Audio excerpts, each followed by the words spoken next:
Okay, HMAS. Fear God, Honour the King. These books, I don't know how many there are printed during World War II, the ones I have, somewhat later as well, by the Australian War Memorial out of Canberra. Now this one here was printed in 1942, okay, through the Australian Railway. We're not going to read you the whole entire book. We don't have that kind of time. I don't have that kind of footage left. So what I'm going to do is read you a small blurb. And you've got to understand, this is printed at the time.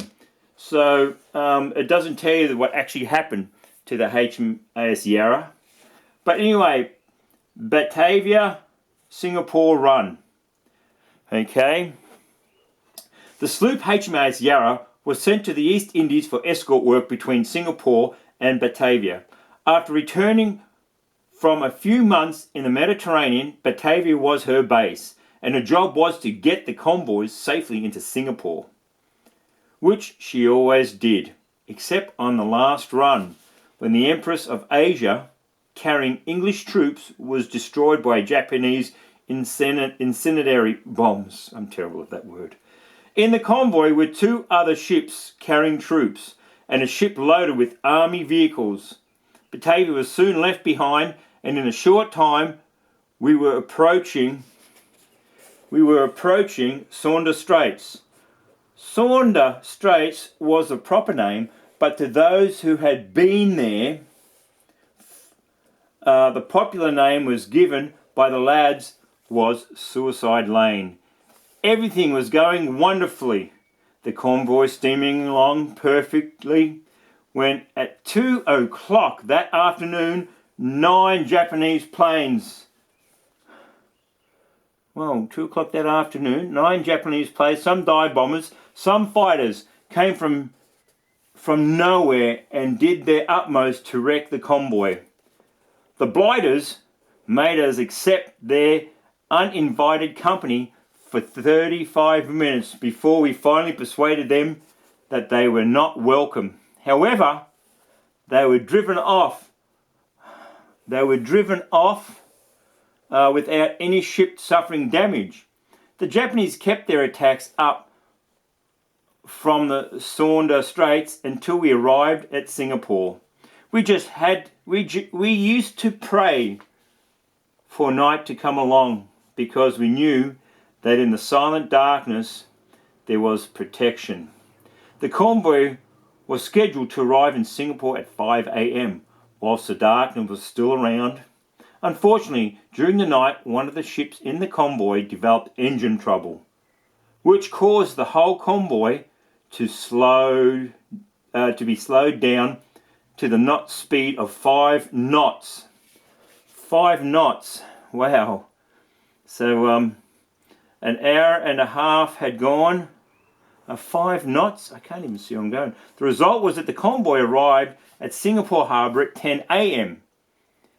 If only another half hour had gone by without interference from the Japanese, everything would have been ants' pants. But it wasn't ants' pants, because there was already Japanese blitz on Singapore Harbour. Of course, nothing could have been sweeter to the eyes of the Japanese pilots than to see an Allied convoy creeping up the harbour at the terrific speed of 5 knots. For the benefit of readers who have no knowledge of knots, 5 knots is the equivalent of 5, I've got pictures here, 5 and 5/8 miles per hour. At 10 o'clock, the rattles went and every man ran to his action station, not realising that this raid was going to be the last 3 hours, going to last till 3 hours. Our orders were to open fire unless directly attacked by the Japanese, because the shrapnel from burst guns would probably injure civilians in Singapore. But we were attacked and had no option. Then the excitement started. The bombs flung in everything they had in desperate effort to destroy all they could of the convoy.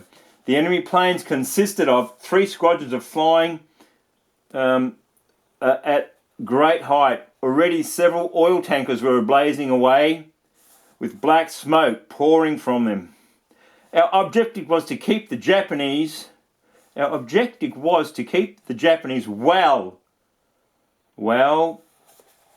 up, and not necessarily to shoot them down, or to keep them well up. But unfortunately, for one bomber, we scored a direct hit which blew up, and the plane and the pilot vanished in a cloud of smoke. The second dive proved fateful for the Japanese because the Empress of Asia, loaded with troops, caught a stick of incendiary bombs forward and aft along her decks. Immediately the ship became a blazing inferno, and the troops abandoned her after an unsuccessful attempt to put the fires out. To make matters worse, the troop ship, out of control, was drifting towards one of our own minefields. Knowing this, the commander and officer of the Yarra manoeuvred his ship alongside the burning Empress of Asia to take off what survivors we could. We were able to get quite a lot of this away, but had to leave because of the unbearable heat and the danger of the burning ship blowing up. We then manoeuvred away into the stream again. Men in water were shouting. Some were on rafts, others swimming around. Lines were constantly being thrown out and men brought back. Most of them burnt, some very badly, and others half drowned through exhaustion. The ship's motorboat was out bringing in loads of men picked up out of the water. Our Kali floats were over the side, also the whaler. Even mess deck forms got wet too. Whilst the rescue work was going on, the Japanese were bombing other objectives around the town and harbour. However, this raid died down and the Japanese laid off and went home. We then finished that half-hour trip and pulled in alongside the wharf. As the survivors walked off the gangway, they were counted. A total of 1,334 men were saved. About 20 of these were unable to walk because of several burns. A total